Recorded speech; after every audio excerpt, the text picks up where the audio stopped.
Stage کے اوپر جو سویلین گورنمنٹ کی اس اتھارٹی کو فوج نے چیلنج نہیں کیا ہے، وہ کسی بھی کیانی صاحب کی یا مشرف صاحب سی یا اس سے پہلے اس کے بعد ہیل صاحب کی ساری پیورلی سویلین اتھارٹی ایکسرسائز ہوئی، لیکن اس میں جو ہے جنرل باجوہ نے انتہائی ریزسٹ کیا۔ آپ امیجن نہیں کر سکتے کہ 8-9 دن جو ہے میں اور اسپیکر پنجاب اسمبلی جو موجود ہیں ہم ان کے پاس جاتے رہے، جس قسم کی ریزسٹنس اور جس قسم کی انہوں نے دھمکیاں ہمیں دیں کہ میں ٹیک اوور کر لوں گا، یہ بھی کہا کہ مجھے پارشلی جو ہے وہ رکھ لیں اور ایکسٹینشن دے دیں، میں آپ کو سیٹ اپ کر کے دوں گا۔ یہ کبھی لالچ کبھی دھمکی، اسٹیک اینڈ کیرٹ پالیسی جو ہے انہوں نے اپنائی رکھی۔ معاملہ جو ہے کسی بھی ایکسٹینڈ جا سکتا ہے۔ اس قسم کی روایت جنرل باجوہ نے ڈالنے کی کوشش کی۔ پہلے انہوں نے کوشش کی کہ فیض ہی جو ہے آرمی چیف بن جائے، پھر اور ناموں کے اوپر پھر ایک ہمارے ساتھی کو انہوں نے ریکروٹ کیا جو میاں نواز بھیجتے رہے۔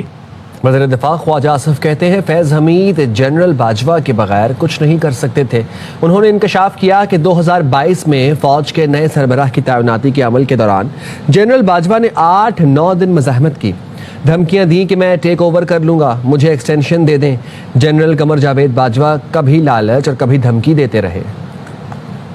کسی سٹیج کے اوپر جو سویلین گورنمنٹ کی اس اتھارٹی کو فوج نے چیلنج نہیں کیا ہے، وہ کسی بھی کیانی صاحب کی یا مشرف صاحب سی یا اس سے پہلے اس کے بعد ہیل صاحب کی ساری پیورلی سویلین اتھارٹی ایکسرسائز ہوئی، لیکن اس میں جو ہے جنرل باجوہ نے انتہائی ریزسٹ کیا۔ آپ امیجن نہیں کر سکتے کہ 8-9 دن جو ہے میں اور اسپیکر پنجاب اسمبلی جو موجود ہیں ہم ان کے پاس جاتے رہے، جس قسم کی ریزسٹنس اور جس قسم کی انہوں نے دھمکیاں ہمیں دیں کہ میں ٹیک اوور کر لوں گا، یہ بھی کہا کہ مجھے پارشلی جو ہے وہ رکھ لیں اور ایکسٹینشن دے دیں، میں آپ کو سیٹ اپ کر کے دوں گا۔ یہ کبھی لالچ کبھی دھمکی، اسٹیک اینڈ کیرٹ پالیسی جو ہے انہوں نے اپنائی رکھی۔ معاملہ جو ہے کسی بھی ایکسٹینڈ جا سکتا ہے۔ اس قسم کی روایت جنرل باجوہ نے ڈالنے کی کوشش کی۔ پہلے انہوں نے کوشش کی کہ فیض ہی جو ہے آرمی چیف بن جائے، پھر اور ناموں کے اوپر پھر ایک ہمارے ساتھی کو انہوں نے ریکروٹ کیا جو میاں نواز بھیجتے رہے۔